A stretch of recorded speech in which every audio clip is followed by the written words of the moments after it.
마트에서 우유나 두부를 사면은 그 포장지에 자세히 보면은 뭐가 쓰여져 있는 거니까 제조일자, 유통기한 이런 글귀가 써 있습니다. 여러분 우리가 알다시피 제조일자라는 것은 공장에서 우유나 두부를 만든 날짜를 말합니다. 유통기한은 뭐죠? 이것을 생산해가지고 소비자 손에까지 가는 요 기간, 이것을 유통할 수 있고 매매할 수 있는 그 기간을 말합니다. 그래서 그 기간 안에 사서 그 기간 안에 그것을 소비하여서 먹게 됩니다. 그리고 그 아래 가만히 보면 보관 방법이라는 것이 있습니다. 그래서 냉동 보관, 냉장 보관인데 냉장 보관 0도에서 10도 이런 표기가 있습니다. 여러분 그래서 이 포장 용기에 있는 제조일자 그리고 유통기한 그리고 보관 방법 이것은 잘 읽어야 됩니다. 왜냐하면 이 기간 안에서 유통을 해야 되고 이 기간을 벗어나서 유통을 하면 이것은 부패하거나 변질될 거기 때문에 사람이 먹으면 해를 입을 가능성이 높다는 것입니다. 그리고 보관 방법이라도 마찬가지예요. 이 두부나 이 우유는 상온 상태에 두면 안 됩니다. 그래서 냉장 상태 0도에서 10도 그 상태의 그 환경에 이 식품을 보관해라 이런 의미예요. 여러분 이것은 식품뿐만 아니라 우리 인간도 마찬가지입니다. 여러분 우리 인간이 안 변화될 것 같습니까? 우리 인간도 변질되는 존재예요. 여러분 우리 인간이 변질되는 것은 다른 것이 변질되는 것이 아니에요. 본질은 마음이 변질되는 거예요. 여러분 우리 마음도 마치 두부와 우유를 상온 상태에 그냥 내버려 두면은 하루 이틀 지나면은 두부가 상하고 우유 팩이 팽팽하게 안에 가스가 차서 썩는 것처럼 우리 마음의 상태도 그냥 내버려 두면은 아무리 그 사람이 선하고 좋은 의도로 착한 삶을 출발했지만은 그냥 상온의 상태의 식품이 변질되는 것처럼 우리 마음도 변질되어집니다.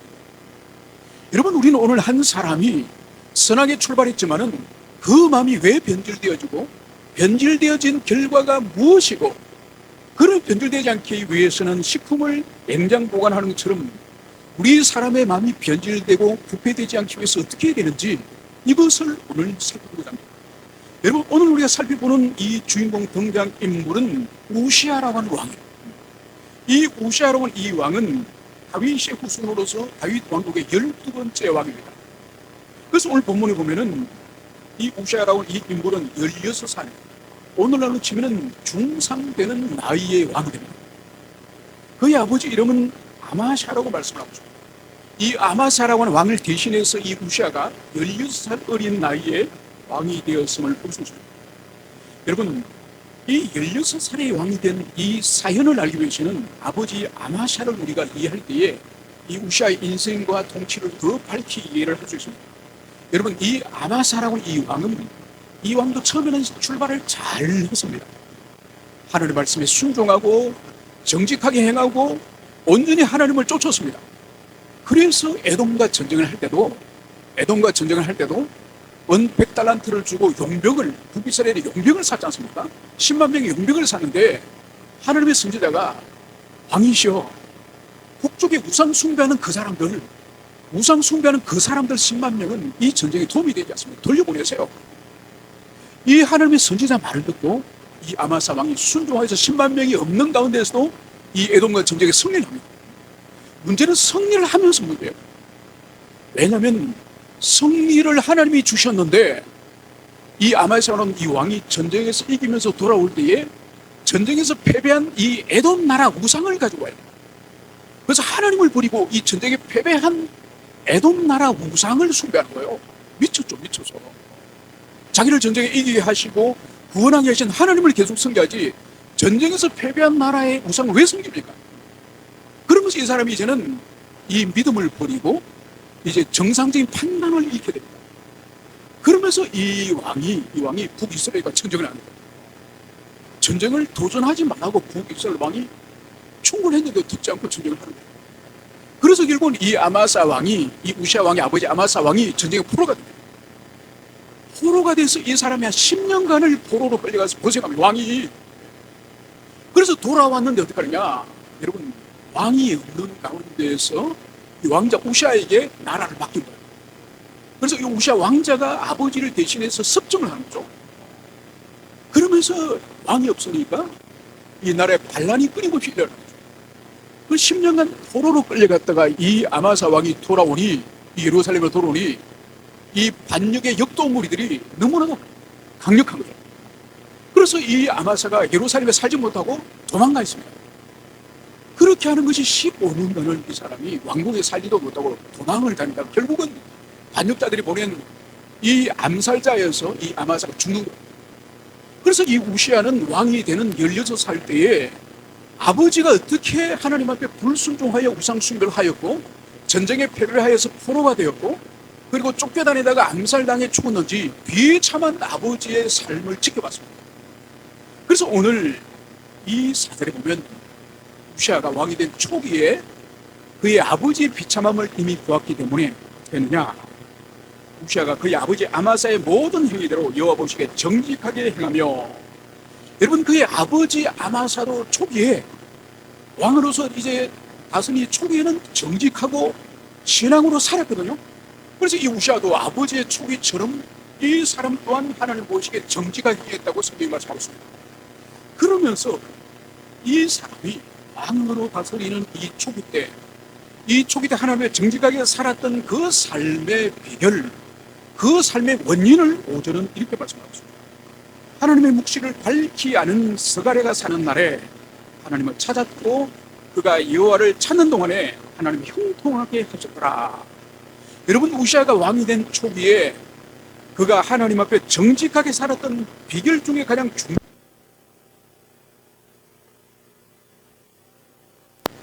이 우시아 왕 곁에 우시아가 비록 왕이지만은 자기 영혼을 목양을 받는 스가랴라고 하는 하나님의 종이 있었습니다.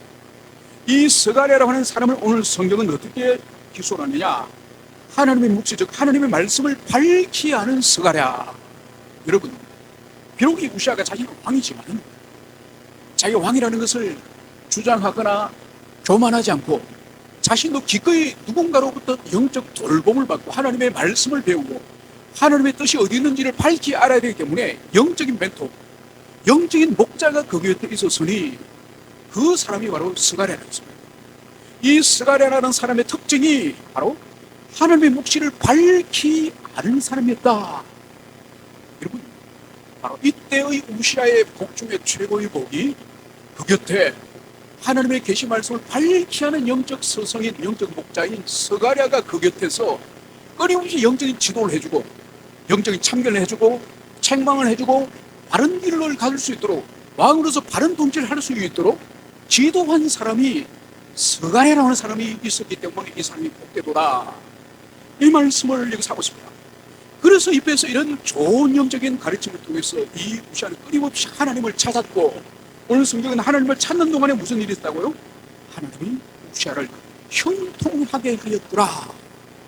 여러분 이 말씀을 기억하십시오. 여러분 이것은 우시아에게 해당되는 것이 아니라 우시아가 하나님을 찾고 하나님을 구할 때 형통하게 된 것뿐만 아니라 여러분 오늘날도 하나님을 찾고 하나님을 구하고 하나님의 도움을 바라는, 하나님을 앙망하는 자들에게 하나님이 지금도 형통하게 합니다. 여러분 그래서 원래 인간의 존재 자체가, 하나님이 인간을 만드실 때에 인간은 하나님과 바른 관계 안에 있도록 우리 사람을 지은 거예요. 바른 관계가 뭐죠? 하나님을 첫째는 사랑하도록, 그리고 그 하나님을 두려워하도록, 그리고 그 하나님을 의지하도록, 그리고 그 하나님을 신뢰하도록, 그리고 그 하나님께 순종하도록. 여러분 이것이 하나님과 우리 사람이 바른 관계를 말하는 거예요. 여러분 이렇게 사는 것이 우리 인생이에요. 여러분 이렇게 살지 않으면 이것은 사람이 하루 삼시세끼 밥 먹고 자동차를 타고 아파트에 살더라도 여러분 인간이 사는 것이 아니에요. 이것은 여러분, 그래서 하나님과 바른 관계 안에 이 우시아가 있었음을, 그것을 보여주고 그 바른 관계 안에 있을 때에 우시아가 하나님이 형통하게 하였다, 이 말씀을 하고 있습니다. 여러분들에게도 하나님 앞에 찾고 구하여서 여러분의 인생의 형통함이 늘 떠나지 않기를 축원합니다. 그러면서 실제적으로 이 우시아의 이 형통함이 그의 통치 영역에, 그의 삶의 모든 이 왕국에 어떻게 임하였는지 6절부터 15절이 그것을 쭉 기술하고 있습니다. 대략적으로 살펴보면은 뭐죠? 이 우시아가 해외 정복, 이 외국에 가서 정복 사회에서 하나님의 복 주셨음을 이것을 말씀하고 있습니다. 6절에 보면 우시아가 나가서 블레셋 사람과 싸우고 그래서 가드나 야본이나 아스돗이나 이 성벽을 허물고 그곳에서 이제 유다의 성읍을 유다의 도시를 건축하였음을 이것을 볼 수 있습니다. 그리고 이제 7절에 보면 하나님이 도사, 그리고 이 우시아의 이 형통함, 이 잘됨의 궁극적인 원인을 분명히 7절에 말합니다. 하나님의 도사, 하나님의 도움으로 이 우시아가 하는 모든 왕국의 통치 행위에 복이 있었음을 이것을 말씀을 합니다. 그래서 블레셋뿐만 아니라 아라비아 사람들, 마온 사람들까지 정복하게 합니다. 그리고 8절에 보면 암몬 사람들이 우시아에게 조공을 바칩니다. 해마다 세금을 갖다 바치는 거죠. 그래서 이 우시아의 이 강성함, 이 매우 강성하여 이름이 애굽 변방까지 퍼졌더라. 여러분, 이 우시아라고 이 사람은 자기 땅 유다 땅에서만 유명한 사람, 그런 강한 사람이 아니라 저 멀리 그 당시 세계 최강의 나라 중에 하나인 이 이집트까지 이 우시아의 이 강성함이 소문날 정도로 이 우시아가 얼마나 강성한 나라였는지 이것을 보여주는 거예요. 그러면서 보십시오. 우시아는 9절에 보면 예루살렘, 이 예루살렘 성을 견고하게 방어 요소로 만듭니다. 그리고 또 10절에 보면 이 우시아는 나라 밖을 돌아다니면서 정복 사변하고 전쟁이나 부리고 자기 예루살렘을 견고한 성도로 만드는 이런 일에만 관심이 있는 것이 아니라 10절에 보면은 이 우시아라는 이 왕은 진정으로 백성을 사랑하는, 백성을 먹여 살리는 애민의 왕, 애민의 정신을 가진 왕이라는 것을 이것을 볼 수 있습니다. 그래서 보세요. 또 광야에 방대를 세우고 광야에 물웅덩이를 많이 파고 온갖 평지에 가축을 많이 길러며 여러 산과 좋은 밭에 농과 포도를 다스린 자를 두었으니 농사를 좋아합니다. 여러분, 이 우시아는 이 국민들의 실질적인 삶의 질을 위하여서 무엇보다도 먹고 사는, 먹는 문제를 해결하기 위해서 보십시오. 광야에 망대를 설고 물웅덩이를 팠다는 거예요. 여러분, 여기서 광야라고 하는 이 광야는 그냥 풀 한 폭이 없는 광야라는 그런 도시라기보다는 양들이나 짐승을 키우는 이 초지, 목초지를 의미합니다. 그 가운데에 물웅덩이를 많이 파다는 거예요. 이것은 뭘 의미하는 겁니까? 우리나라처럼 수시로 비가 내려가지고 농사지기에 적합한 사계절이 있는 땅이 아니라 여기는 건기와 우기가 뚜렷하지 않습니까? 비가 1년에 2차례 내리고 그 외에는 완전히 비가 내리지 않습니다. 그래서 이 우시아 왕이 뭐 하는 겁니까? 이 광야에 큰 웅덩이, 저수지 같은 거 파는 거죠. 그래서 이 바닥에 물이 새지 않도록 팻가루 같은 것을 발라가지고 완전히 물탱탱. 그럼 위가 되면 하늘에서 비가 내리면은 그 웅덩이에 물이 다 고이는 거죠. 그 물을 퍼서 들판에 있는 양들을 먹이거나 아니면 그 물을 퍼서 들판에 곡식이나 채소를 가꾸는 농업 개발을 위하여서 관계의 수로를 하였음을 보여주고 있습니다. 그리고 보십시오. 온갖 평지에 가축을 많이 길러서 양과 임소를 많이 길러서 목축 산업을 부흥을 시킨 것이죠. 그리고 더 나아가서 산과 좋은 밭에 농과 포도를 다스린 자를 두었으니, 여러분, 이 밭을 통해서 많은 곡식을 심었고 그리고 포도밭을 통해서 백성들에게 풍부한 이 포도 농사를 하였음을 볼 수 있습니다. 그러면서 이 10절의 마지막에 보면 이 우시아의 인격적 특징을 이렇게 말합니다. 농사를 좋아함이라. 여러분, 우리 성경은 농사를 좋아했다고 되어 있지만은 이 히브리 성경은 보면은 이 농사가 아니라 이것은 마파를, 흙을, 이 우시아는 흙을 좋아했더라. 그리고 우시아의 이 기질 자체가 이 땅을 좋아하고 땅을 경작하고 이 자연과 이 자연 속에서 살아가는 이 목가적인 성품을 가진 사람이에요. 그러니까 왕궁에서 나라만 다스리고 싶고 전쟁을 하는 이런 삶이 아니라 들판에 웅덩이를 파고 곡식을 기르고 짐승을 키우고 포도나무를 가꾸고 이런 일 자체를 좋아하는 사람. 그래서 백성들이 이 목가적인 이 왕의 기질과 이 기질이 이 농업 생산성과 만나가지고 백성들이 풍부히 먹을 수 있는 그런 실제적인 삶의 질을 개선하는 그런 왕임을 보여줍니다. 얼마나 대단한 왕입니까? 그리고 11절부터 13절에 보면은 이 우시아가 국방을 아주 튼튼히 합니다. 그래서 싸우는 군사가 그에게 많았는데 그의 지휘관이 2,600명. 지휘관이 2,600명이고 그의 명령에 의해서 바로 전쟁을 칠 수 있는 상비군, 항상 준비되어 있는 분을 상비군이라고 해서 우리나라처럼, 우리나라 50만 정도 되죠. 언제든지 왕이 명령만 내려 바로 총칼을 들고 나갈 수 있는 이 상비군, 이 상비군이 30만 넘었습니다. 여러분, 오늘날 우리 대한민국 이렇게 잘 사는데도 상비군이 50만밖에 안 되는데, 여러분 2800년 전에 그것도 12지파 가운데 2지파밖에 되죠. 2지파밖에 되는데 30만 명 상비군을 항상 갖췄다고. 그래서 엄청난 일이에요. 여러분, 여기서 이 우시아의 이 왕됨은 끝나지 않습니다. 14절과 15절에 보면 그가 온 군대를 위해서 방패와 창과 투구와 갑옷과 활과 물맷돌을 준비하고, 그가 군사만 준비하는 것이 아니라 이 군 장비, 군사, 이것을 무기를 충분히 준비했습니다. 여러분, 그리고 더 나아가서 15절에 보면 이 우시아의 이 위대한 하나님이 주신 능력을 볼 수 있는 것이 바로 무엇입니까? 또 예루살렘에 재주 있는 사람들에게 무기를 교환하게 하여 망대와 성과 뒤에 두어 화살과 큰 돌을 쏘고 던지게 하였으니, 여러분, 이 우시아 왕은 단순히 군대만 많이 모으고 그리고 군사 물자만 모은 사람이 아니라, 이 사람은 원고니까 예루살렘에서 재주 있는 사람들, 어느 성경은 이것이 재주 있는 사람이라기보다는 연구하는 사람들, 창작하는 사람들, 이런 뜻입니다. 바로 이 사람은 누구입니까? 무기 개발자, 신무기 개발자들을 예루살렘에 두어서 이 사람들에게 무기를 교환하게 하며, 그래서 신무기를 이 우시아는 개발을 했는데, 이것을 통해서 뭐하느냐? 망대와 성곽에, 높은 망대와 성곽 위에서 이 무기를 가지고 뭐하느냐?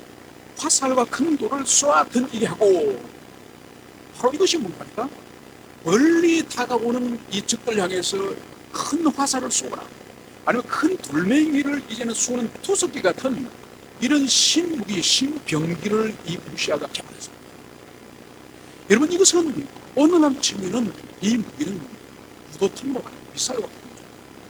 그래서 화살이 날아가지는 못하는 그 지역까지 멀리 큰 화살을 쏘아가지고 큰 돌을 투석기에 달아가지고 쏘면은 화살은 몇 배씩이나 날아가서 많은 사람을 한꺼번에 살상할 수 있지 않습니까?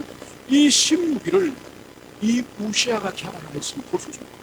여러분, 우리나라도 저기 대전에 가면 국방과학연구소가 있습니다. 그런 예전에 박정희 대통령 있을 때에 국방과학연구소를 세워졌죠. 그래서 끊임없는 신무기를 계속 지금 개발해요. 그래서 여러분, 이 전 세계 이 무기시장 가운데 무도탄이라든지 아니면 뭐 ICBM이라든지 이런 무기들은 여전히 미국이, 중국, 러시아가 주로 만들지만, 여러분, 지금 우리나라가 만드는 무기들 가운데서 일부의 유도탄이라든지 아니면 전차라든지 자국포라든지 이런 거는 유럽이나 미국도 가성비에서 따라올 수 없을 정도로 엄청난 가성비를 가진 그런 무기 생산국가 우리나라가 된 거예요. 왜냐면은 이 국방과학연구소에서 지금 벌써 50년, 60년째로 그것을 개발하기 때문에 이제 좋은 성과물들이 나오는 거죠. 바로 우시아 왕이 바로 그런 왕이에요. 단순히 전쟁 좋아하고 정복 좋아하고, 여러분, 무기 많이 갖추고 군인 많이 갖춘 그런 왕이 아니라 백성들의 먹고 사는 문제까지, 모든 그런 생계 문제까지 다 책임지고, 더 나아가서 신무기 개발하는 이런 능력까지 갖춘 왕입니다. 그래서 이 우시아 왕은 다윗과 솔로몬을 능가할 정도로 엄청난 그런 하나님의 은총을 입은 그런 왕이 분명합니다. 여러분, 이 정도면 완벽한 통치자이고 완벽한 왕이지 않습니까? 이보다 더 나을 수 없을 정도로 이 사람은 다윗 이래의 최고의 이러한 지혜와 능력과 용기를 가진 그런 왕이라고 할 수 있습니다. 그러면서 오늘 이 우시아의 모든 이 형통과 이 축복의 뿌리가 뭔지를 이렇게 오늘 15절 마지막은 이렇게 말씀하고 있습니다. 그의 이름이 멀리 퍼짐은 기한 도심을 얻어 강성하여 지며더라. 여러분, 그의 이름이 멀리 퍼짐은 멀리 이집트까지 그의 나라의 강성함과 우시아 이 왕의 이 통치력이 소문이 퍼지는 것이 멀리 이집트까지 간 이 근원이 바로 뭐냐? 바로 기한 도심을 얻었다는 거예요. 여러분, 기이한 도움이라고 이것은 뭔가 하니까 우리가 인간적으로 이성적으로 생각할 때는 될 수 없는, 이루어질 수 없는 일이 이루어진 것을 기이한 것이라고 합니다. 그래서 이 우시아 왕은 인간적으로 생각해 볼 때는 이루어질 수 없는 기이한 어떤 능력을 입었다는 거예요. 기이한 도우심을 받았다는 거예요. 여러분, 이것이 바로 뭐죠? 하나님의 은총이에요. 하나님의 은혜를 입었다는 거예요.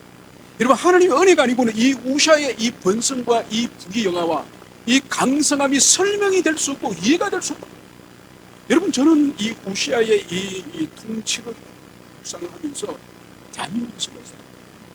여러분, 대한민국은 2차 대전이 끝나고 나서 전 세계의 식민 지배를 받던 나라들 가운데에서 이제 국가를 새롭게 건국을 한 나라들 100개가 넘었습니다. 그 가운데 100개가 넘는데 그 가운데 80%의 국가들이 대부분 사회공산주의로 선택합니다. 그리고 소수의 나라들만 자유민주주의로 선택합니다. 특히 우리가 있는 이 동부가 북쪽에는 소련이 있었고 중공이 있었고 또 38선 옆에는 북한이 있었고, 여러분, 이 남쪽인 이 대한민국은 정말 이 세계 지도를 펼쳐놓고 보면 주변이 온통 빨간 공산주의 국가들이에요. 그 가운데 정말 손톱 많은 이 작은 나라가 자유민주주의를 붙들고 나라가 세워진 거예요. 여러분, 처음 세워지고 나서 3년 만에 무슨 일이 벌어졌습니까? 3년 만에 전쟁이 나가지고, 나라 세우고 3년 만에 전쟁이 나가지고, 여러분, 아프리카에 있는 에티오피아 군인들까지 와가지고 나라를 지켜줬고, 에티오피아 그 흑인 군인들에게도 아이들이 뛰어다니면서 초콜릿 달라고 과자 달라고 그거도 묻고 우리 아버지 어머니들이 그렇게 자랐습니다. 여러분, 그런데 어떤 일이 벌어졌습니까? 여러분, 그 한 60년 70년 어간에 엄청난, 그래서 인류 역사 속에 이 짧은 시간 동안에 이 압축적으로 이 성장이 과연 가능할까? 미국과 유럽은 GNP 3만 분까지 올 때까지 200년이 걸립니다. 200년이 걸린 이 경제 성장을 우리는 50년 안에 걸렸고, 엄청난 은총을 우리가 누렸죠. 그러면서 우리가 억압을 받는 게 아니죠. 무한한 이 종교의 자유와 무한한 이 신체적인 자유와 모든 복락을 누리는 위대한 나라가 되지 않습니까? 여러분, 이것은 우리가 생각할 때 이 대한민국, 지금의 대한민국은 기이한 이의 능력, 기이한 이의 이 도움이 아니고는 절대로 이 대한민국 형제를 우리 해석을 할 수가 없습니다.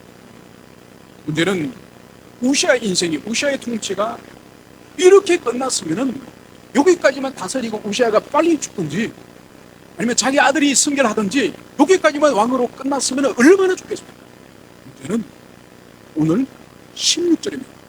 그가 강성하여 짐에 그의 마음이 교만하여 악을 행하여 그의 하나님 여호와께 범죄하되 곧 여호와의 성전에 들어가서 향단에 분향하니라. 여러분, 하나님의 도우심으로, 기이한 그분의 은총으로 이렇게 나라가 강해지고 풍왕해지고 이 복락을 누렸는데, 문제는 그가 강성해짐에 그의 마음이 교만하여 악을 행하여. 여러분, 하나님이 복을 주신 것은, 하나님 복을 주신 건 절대로 이 우시아를 향해서 교만하라고 복을 주신 것이 아니에요. 그가 더 하나님을 잘 섬기고 더 하나님께 순종하라고 하나님이 복을 주셨는데, 이 우시아는 어떻게 했습니까? 강성해지고 마음이 교만해집니다. 여러분, 이 단어, 이 교만하다는 이 단어의 뜻이 무슨 뜻인가 하면 이것이 높아지다, 쌓다, 이런 뜻입니다. 그러니까 이 마음이 밑에서 계속 올라가는 거예요. 여러분, 이 근본적으로 이것은 에덴에서 보세요. 우리 첫 조상 아담의 마음이 어떻게 뱀의 유혹을 받고 어떻게 됩니까? 뱀이 하나님처럼 될 수 있다, 너도 하나님처럼 될 수 있다 생각을 먹으면, 그러니까 이 아담의 마음이 어떻게 되죠? 점점점 높아져서 하나님이 되고자 했죠. 하나님처럼 되고자 했죠. 여러분, 이사야 말씀에도 보세요. 이 계명성 북극성, 사탄을 상징하는 그 사탄의 존재가 어떻게 됐죠? 이 하나님의 보좌의 높이까지 올라가서 비기리라. 이 피조물인 이 천사가 높아져서 하나님의 보좌가 있는 데까지 올라가리라. 여러분, 이것이 교만의 본질이에요. 그래서 바벨탑을 보세요. 바벨탑을 인간이 어떻게 쌓았습니까? 그들이 산 목적이 뭐죠? 이 탑을 쌓아서 하나님이 있는 데까지 올라가 보리라. 여러분, 이 교만의 본질은 다른 것이 아닙니다. 교만은 내가 다른 사람보다 더 높다, 내가 다른 사람보다 더 높다, 이거 본질이 아니에요. 여러분, 교만의 본질은 하나님의 은혜를, 하나님이 주신 은혜를 자기 실력으로 인식하는 그 순간부터 교만했습니다.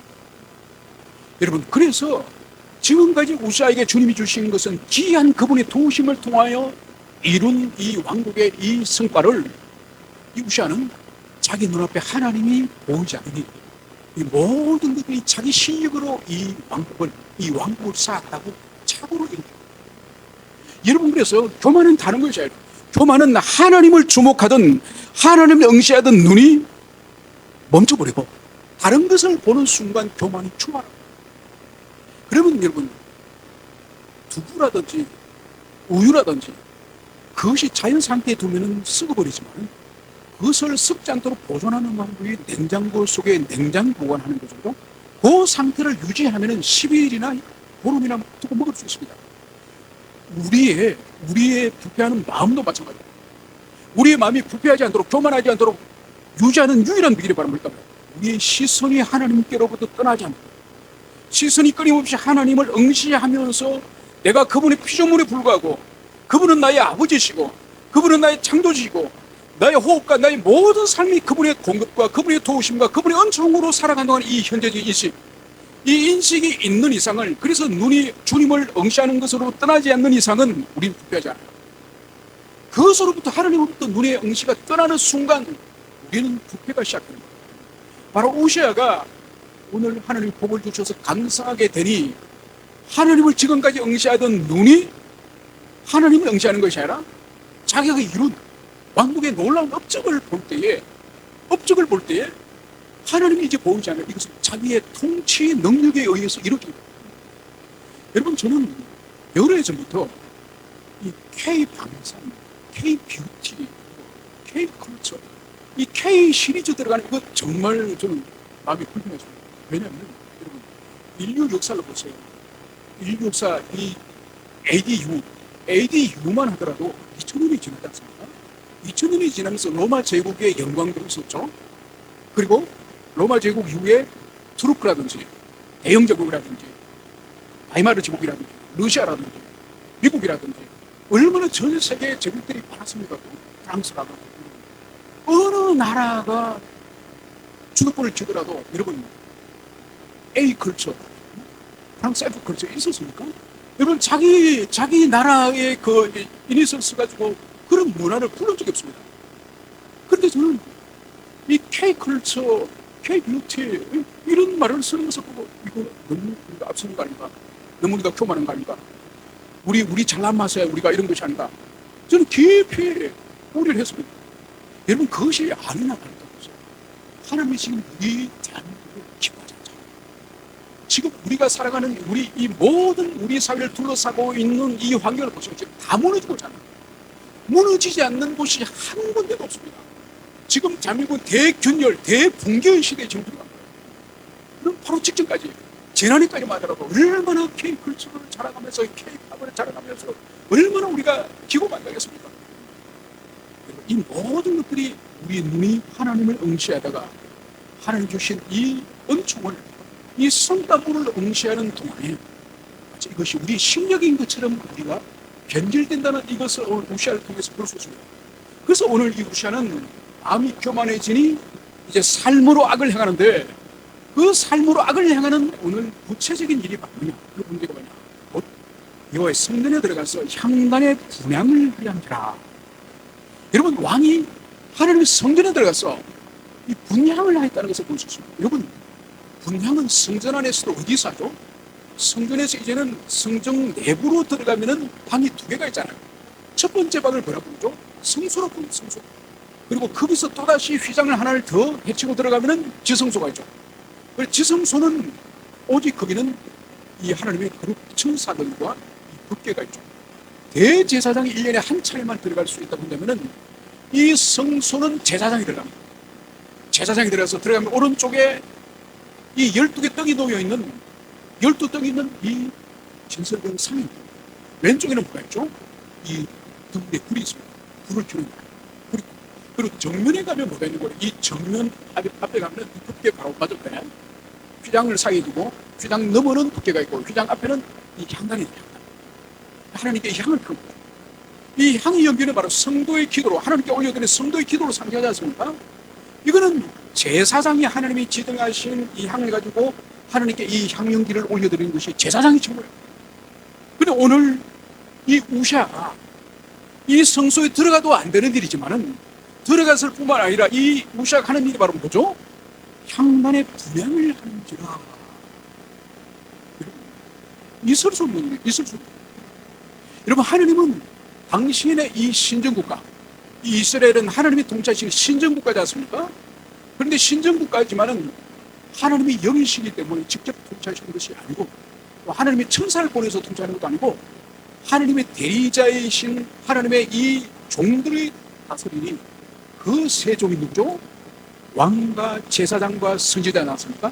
이 세 종을 통해서 주님께서는 이 이스라엘을 다스립니다. 그러면서 하나님이 이 세 종에 대해서는 고유의 임무를 받죠. 왕은 이런 일을 해라. 선지자는 이런 일을 해라. 제사장은 이런 일을 해라. 여러분, 모세오경에 이것을 엄격하게 하나님이 지정해 주셨어요. 그래서 이 세 명의 직분자가 예수님이 오실 때까지, 예수님이 오셔서는 이 세 직분을 다 예수님이 혼자 이제 다 통합하셔서 예수님이 다 삼직을 다 수행하지 않습니까? 그 전에는 이 세 직분자가 이스라엘을 다스린 거예요. 문제는 이 하나님이 지정하신 율법으로 지정한 이 세 직분은 엄격하게 선이 있어요. 선. 여러분, 우리도 그런 말 있어요. 말 사용하지 않습니까? 야, 너 선 넘지 마. 선을 지켜. 이런 말 하지 않습니까? 여러분, 하나님이 선을 지키죠. 율법은 왕의 선이 있고, 제사장의 선이 있고, 선지자의 선이 있고, 이 선은 엄격하게 하나님이 율법으로 정하시기 때문에 이 선을 넘어서면 안 되는 거예요. 왕이 제사장 일을 하려고 하거나, 제사장이 왕직을 하려고 하거나, 선지자가 왕직을 하려고 하거나, 여러분, 이거는 하나님이 지정하신 선을 넘어서는 거예요. 지금 바로 이 우시아가 하나님이 지정하신 선을 넘어서려고 할 때에 오늘 17절에 보면 이 제사장 아사랴, 이 대제사장 아사랴가 어떻게 하냐, 여호와 용맹한 제사장 80명을 데리고 그의 뒤를 따라 들어가서 우시아 왕 곁에 서서 그에게 이르되, 우시아여, 여호와께 분향하는 일은 왕이 할 바가 아니오, 오직 분향하기 위하여 구별함을 받은 아론의 자손 제사장이 할 바니 성소에서 나가소서. 왕이 범죄하였으니 하나님 여호와께 영광을 얻지 못하리라. 여러분, 지금 우시아는 이 통치 능력이 절정이 이를 때요, 왕권이 절정이 이를 때요, 누구도 이 우시아 왕에 대해서 함부로 터치하지 못하는 절대 권력을 가진 왕이에요. 그런 왕이라도 하나님의 이 성전을 침범하였고, 성전을 침범했을 뿐만 아니라 바로 제사장이 드려야 되는 이 분향을 하려고 할 때 이 제사장 아사랴는 죽어버렸습니다. 여러분, 이 아사랴는 이 하나님의 지정의 선을 분명히 지켜야 된다고 오늘 말씀의 관계에서 왕을 지금 추구합니다. 여러분, 이 우시아 왕 다음에 아사 왕이라고 하는 왕이 세워집니다. 이 왕이 아주, 이 아사 왕이 지금 오늘 우리 묵상하는 이 왕은 정말로 악한 왕이고 비열한 왕이에요. 여러분, 이 왕이 전쟁에서 지금 다메섹을 갔는데, 다메섹이 아수르 왕을 만나봤는데, 그 다메섹에 보니까 우상 숭배하는 큰 제단이 있는 거예요. 그러니까 큰 제단이 있으니까 이 아하스 왕이 자기 하나님의 백성을 이기고 이긴 이 우상이 더 세다는 것을 이 아하스가 알고, 우리 예루살렘 성전에도 이 우상 제단으로 하나님 우상에게 제사를 드려야 된다, 이 생각을 한 거예요. 그래서 우상 제단을, 이 도면을 그려가 설계도를 그려가지고 예루살렘 보냅니다. 자기는 지금 다메섹에 있는데, 그때에 이 대제사 이름이 우리아라는 대제사장이 있었는데, 그 제사장에게 내가 예루살렘에 갈 때까지 이 제단을 만들어놔라, 이 말 합니다. 그런데 이 우리아는 왕의 이 불법한 하나님의 성전의 제단이, 여호와의 제단이 있는데 우상의 제단을 만들어 그러면 왕이 안 됩니다. 여호와의 제단이 있는데 왜 다른 제단을 또 만듭니까? 안 됩니다. 이렇게 말해야 되죠. 그런데 이 우리아 이 대제사장, 이 아하스 왕이 올 때 이미 이 우상 제단을 몇 종 만들어 놓은 거예요. 여러분, 거기에 비해서 이 아사랴는 완전히 다른 사람이죠. 절대 권력을 가진 우시아 왕이라 할지라도 왕이 지금 모세 율법을 범하고 이 하나님의 신성을 침범했기 때문에 왕이요, 이 불행하는 일은 왕이 할 일이 아닙니다. 이 분향을 위해서 하나님은 아론의 자손을 선택하여서 아론 자손에게 일을 맡겼습니다. 지금 왕은 죄를 지었습니다. 나가소서. 하나님으로부터 영광을 얻을 수가 없습니다. 여러분, 이 대제사장 이 아사랴는 이 직은 왕에 대해서 지금 선서를 할 수 있는 이것은 이 아사랴가 믿음의 사람, 하나님을 굳세게 믿는 사람임을 이것을 볼 수 있습니다. 여러분, 우리가 직전에 우리가 살펴본 이 요아스 왕이죠. 요아스 왕이 자신에게 우상 숭배를 하지 말고 다시 여호와께 돌아오라고 말하는 제사장 스가랴를 합니다. 스가랴 성전에서 때려줍니다. 여러분, 하나님께는 더할 수 없는 충성된 사람이지만은 이 요아스에게는 정말 듣기 싫은 말이기 때문에 대제사장의 아들 스가랴를 성전에서 들어쳐줍니다. 여러분, 그렇기 때문에 고대 시대 때 제사장이나 서제자가 함부로 왕에게 충원하는 이것은 여러분 목숨을 걸어야 돼요. 죽을 수 있음을 각오하고 충원을 해야 된다는 것을 볼 수 있습니다. 그러면서 오늘 이 아사랴의 이 충고, 이 직원에 대해서 오늘 우시아는 어떻게 합니까? 19절, 우시아가 손으로 향로를 잡고 분향하려 하다가 화를 내니 그가 제사장에게 화를 낼 때에 여러분, 오늘 아사랴가 부당한 요청을 했습니까? 아사랴가 왕에게 잘못된 충고를 했습니까? 아사랴가 잘못했습니까? 아니죠, 그죠? 여러분, 하나님의 율법을 지키고 준수하는 것은 하나님의 영광을 위할 뿐만 아니라 이것은 우시아 왕의 본인을 위해서라도 그래서 반드시 하나님의 율법을 지켜야 된다는 이것을 충성된 이 충고로 이 아사랴가 했었군요. 그런데 그 말씀은 우시아는 어떡하죠? 오늘 화를 내니 제사장이 화를 냈다고 말씀하셨습니다. 여러분, 이것은 단순히 아사랴, 인간 아사랴, 제사장 아사랴를 향해서 화를 낸 것이 아니죠. 지금 아사랴는 하나님의 말씀을 드렸지 않습니까? 왕이시여, 이런 짓을 해서는 안 됩니다. 하나님께 분향은 우리 같은 제사장의 일입니다. 여러분, 이것은 하나님의 뜻을 그대로 전달합니다.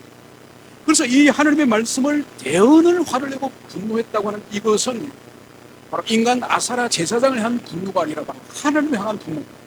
하나님의 말씀을 짓밟고 하나님의 말씀을 거역하고 하나님의 말씀을 지킬 의지가 없다고 하는 이 패역함을 드러내는 일이라고 볼 수 있는 거죠.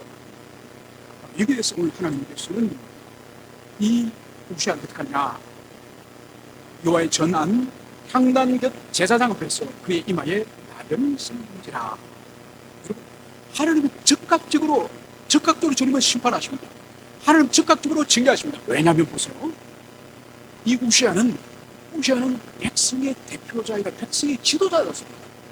여러분, 백성의 한 사람으로서 하나님의 율법을 범하는 것도 그것은 악한 일이지만은 백성의 왕으로서 지도자로서 그 사람의 율법을 범하는 건 어떻게 되겠습니까?